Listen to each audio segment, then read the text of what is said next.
Adam, we're officially live right now. It's happening. Fantastic, Hey, fantastic. everybody. That the fade to intro there went perfectly. It went perfect.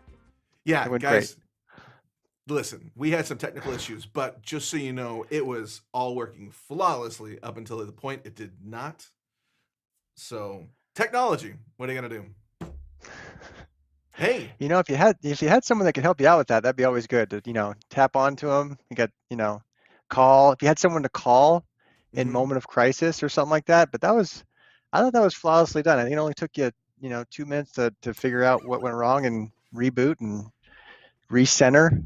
So Mm-hmm. Mm-hmm. I appreciate it, Paul. It was good. Just It's well done.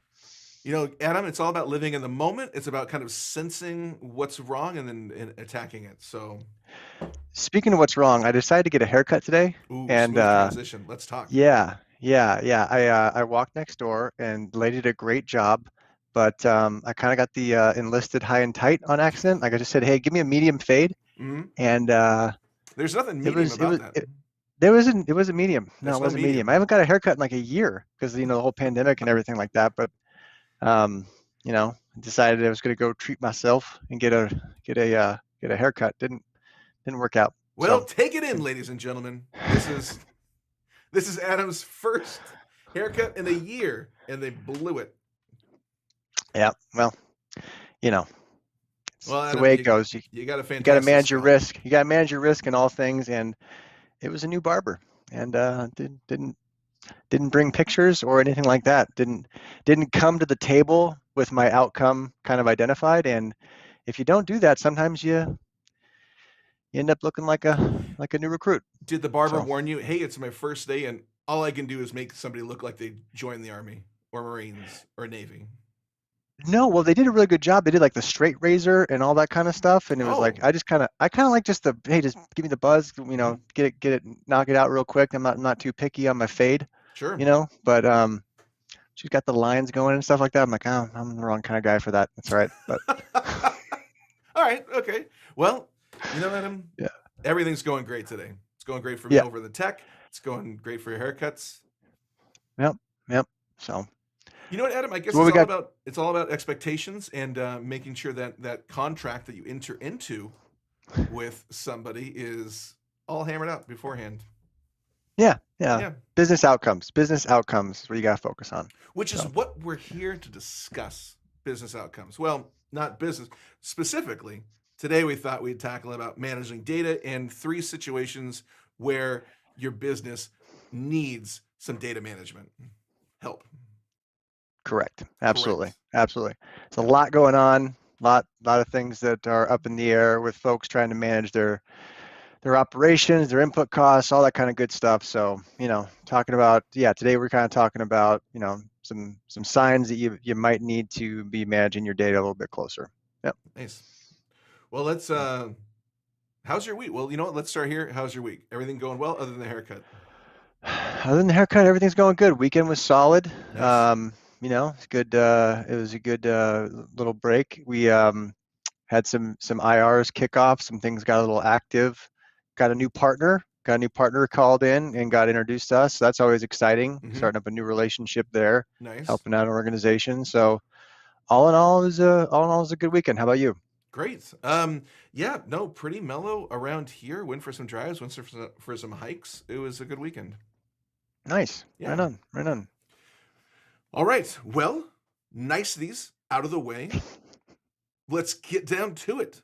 Adam, when would a company three signs that a business might need help managing its data? Also, if it sounds like I'm reading this off of a web page, I am. We have Tim Burke put together a blog post, and it's called Three Signs Your Business Needs Help Managing Data. And it's on the Yeah. website, and you can find it in our description. So if you find this an interesting conversation, if you need some help, you can always read more on our website. Tim Burke wrote up a really good blog post. Yeah. Yeah. I mean, so the first sign, as we're kind of going through it is, spending in cloud services and incremental costs, whether it's OpEx or CapEx costs, Mm-hmm. can kind of balloon out of control. And you know, uh, back the clock up about 5 or 6 years ago. Well, shoot, getting older, 8 to 9 years ago, people started talking more and more about consumption economics, consumption spending, adding incremental costs to your data center spend, to your licensing spend, basically subscription everything, right? So you can subscribe to your Microsoft licensing. You can subscribe to the capabilities that Cisco can bring. You can subscribe to the capabilities that VMware can bring. Everything has been transitioning over the last 10 years and longer, actually, to subscription-based incremental cost billing. A lot of them are doing it in annualized contracts. Some of them are doing it in monthly.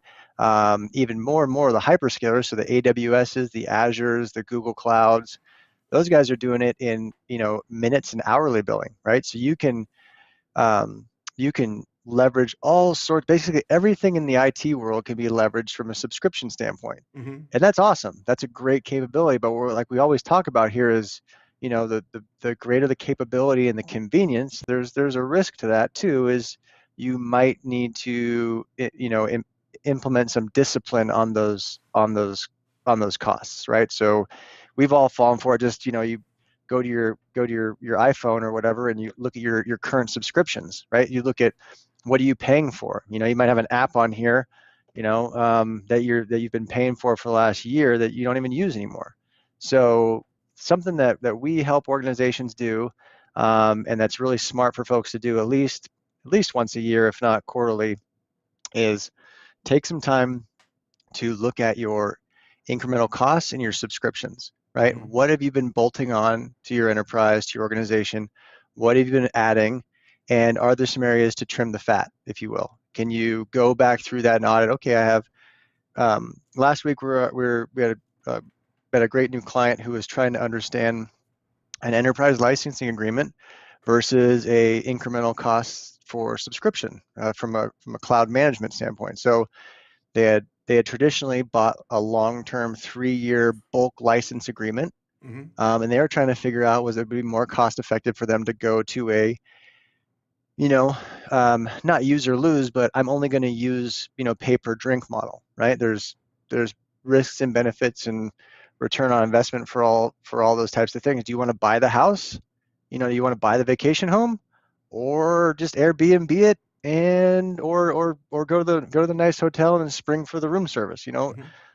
What how do you want to spend your money?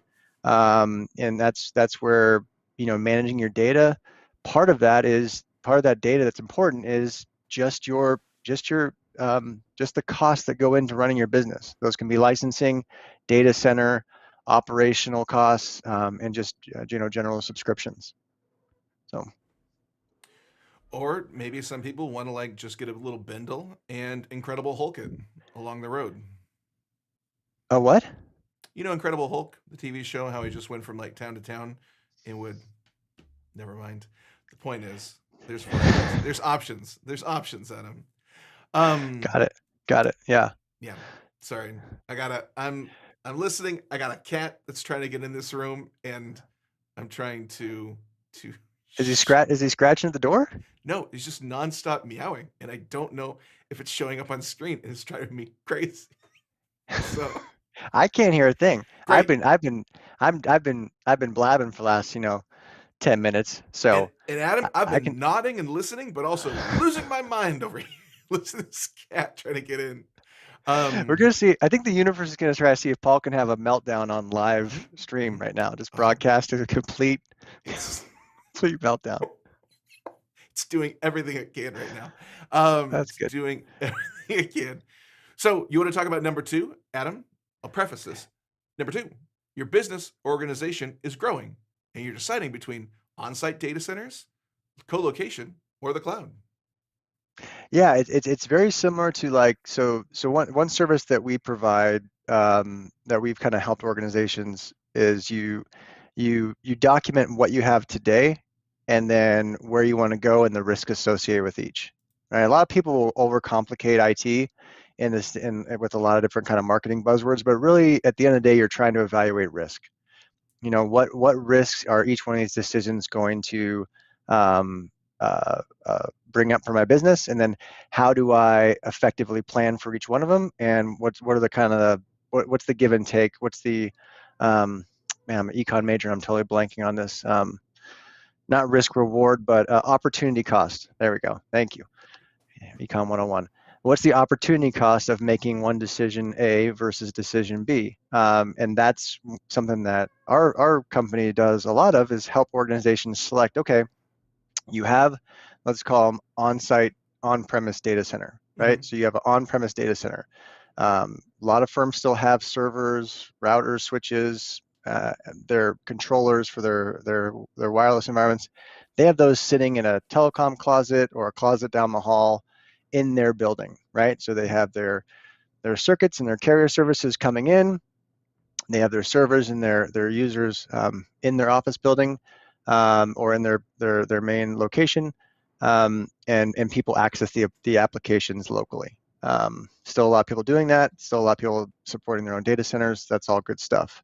Now, that capacity, that load, is going to consume a certain amount of power, and it's going to need a certain amount of cooling, and you're going to need a certain amount of bandwidth to access it if you choose to lift that environment up and put it into a co-location data center.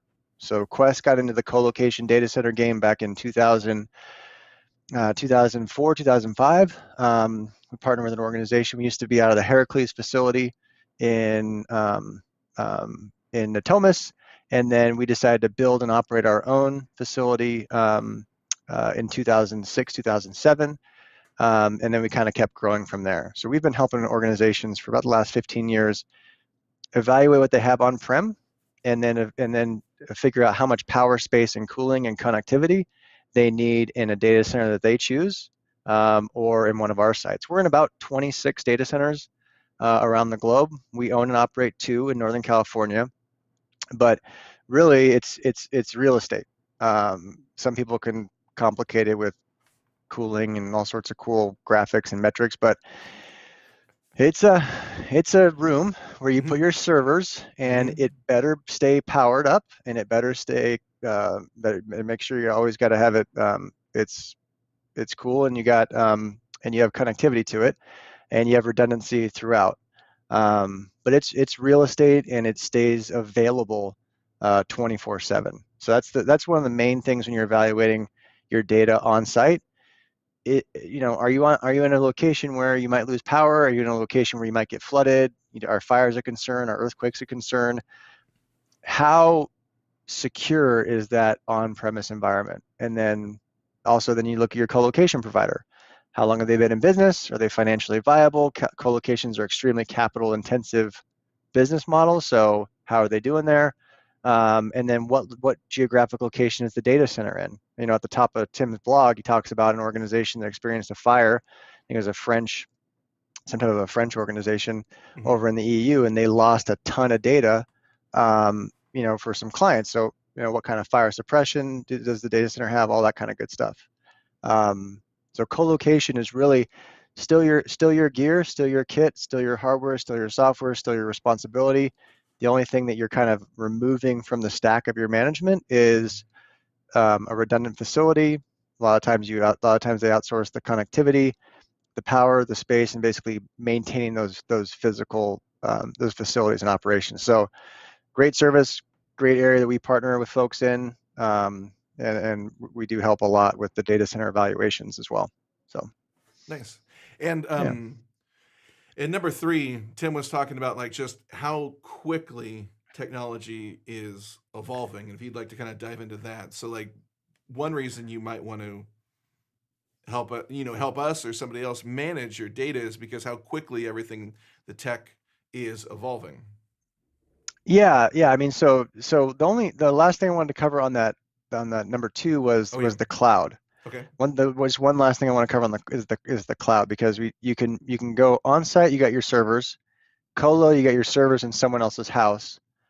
Cloud, you have applications that power your business running on someone else's servers, right? So it's a totally different game plan there. Same kind of capacity conversation, but you need to understand, okay, now who's responsible for the data? A lot of people will move into a colo and think that the colo provider is responsible for protecting their servers. Okay. Not necessarily always the case, right? But if you move into a cloud provider, now your data, your customer information, your access to that application, all of those types of services are now in some way living in someone else's environment, right? You're on the tour bus with a bunch of other people, and when that tour bus decides to upgrade from version 3 to version 4, you're going along for that ride, right? You're part of that cloud upgrade. If that environment gets breached or hacked or exposed in any way, your customer data, your environment is now part of that breach hack, and you got to notify your customers. So there's great capabilities in the cloud, but there's also, just like we always talk about, there's, was it that cheesy Spider-Man line, with great responsibility or great powers comes with great responsibility, something. I'm totally butchering the Nailed it. Spider-Man. With great power Yeah. comes great responsibility, Adam. Thanks, Uncle Ben. Well, all right, here we go. So, so that same concept, right? It's there in all things, and that's also something that we do. We have a workshop, an assessment that we help folks go through, and that's basically you do an inventory of everything they have on their on-prem or their data center, and we help them map to a cloud provider of their choosing, or Quest is a hosting cloud infrastructure as a service provider, where we help map that out and say, hey, this is what it would look like if you rather than acquire all that hardware, you wanted to subscribe to the platform. We could do it that way. So great, awesome. Thank you for went right over the cloud stuff. So thank you for circling back and diving back into that. So you kind of mentioned it as well, like when like version 13 is upgrading to version 14, you're going along for that ride, and sometimes people might not even be aware that that is a ride that maybe they should be or shouldn't be going on, because technology is moving so fast. So that, I think, kind of takes us into number 3, that technology is moving, and sometimes you might miss what you don't know needs updating. Yeah, it can move very quickly. One of the good things about being on a cloud environment or working with a managed service provider is it's like practicing law sometimes, right? Are you a lawyer? Do you practice law? Do you get involved in cases often, or are you the wackadoodle guy who wants to represent himself, and you've never actually been in front of a judge and jury before? You can say wackadoodle guy or gal who does that because, well, it's kind of crazy to if you're in a criminal trial and you're going to defend yourself and try to do something you've never done before. A lot of people will do that in the IT world. A lot of them will be like, yeah, I've never successfully migrated a data center, but we'll figure it out. I got a free weekend. I got a free Saturday. Let's hammer this thing out. Yeah, and some folks get it done. Others maybe not so much. And it's kind of about working with someone who's been there before, and gone through that before. That's like our organization. That's what we're built for. That's what we're involved in. Multiple IRs. We're involved in multiple migrations. We've been there and done that for a very, very long time, and that's kind of where we help folks. But technology changes very, very rapidly, and sometimes people can get caught up in trying to keep up, and maybe not maintaining the platforms that they have in place. So the boring stuff is oftentimes where people screw up. I know our CTO tells a story about a project he worked on one time with a customer a long time ago, and they kind of had made some pretty broad assumptions about their timeline and how they were going to get from point A to point B. And something as simple as, hey, are the drops installed in all of these 200 locations for where you're moving all your people to, and who's kind of managing that part of the project? It wasn't sexy. It wasn't cool. It wasn't the next latest and greatest tool that was going to get it done.